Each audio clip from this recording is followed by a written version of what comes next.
question is, in a love story, could you have dual protagonists, or do you have to tell the story from a particular point of view, either the male or the female, for example, or could you tell the story from both points of view?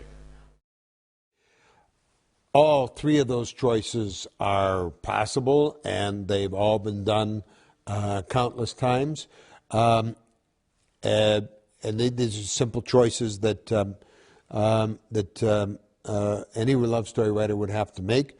There are stories where you really do tell the love story from the dual protagonist point of view, because there is no real conflict in their relationship. The conflict is the two lovers facing the world, Romeo and Juliet, for example. And it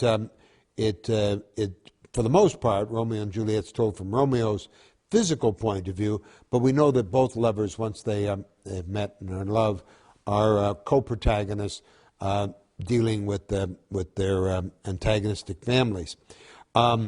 Or you could tell the whole story. Another example of classic example of dual protagonists is Antony and Cleopatra.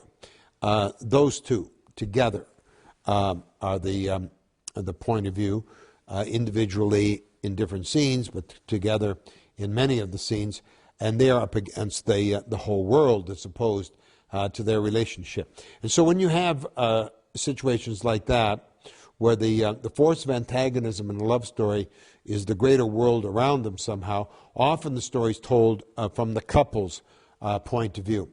On the other hand, it could be either the woman's point of view, the female point of view, the male point of view, exclusively from one end of the story to the other. And these are just choices. Four Weddings and a Funeral, Notting Hill, Hugh Grant, throughout both of those films, for the most part, is the point of view character. But Bridget Jones, those stories are told from Bridget's points of view. And so those are simple choices. The answer is all three of them are possible. All three of them have been done many times.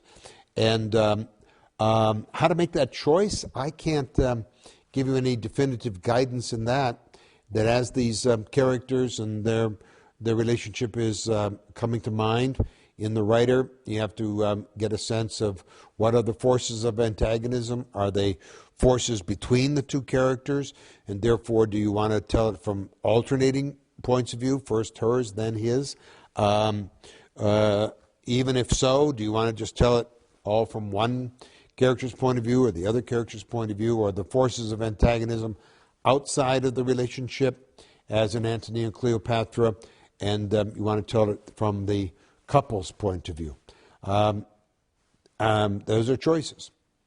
And the real answers to which of those three possibilities does the writer want to make depends upon how these characters and the nature of their love and the nature of the forces of antagonism developing in the story.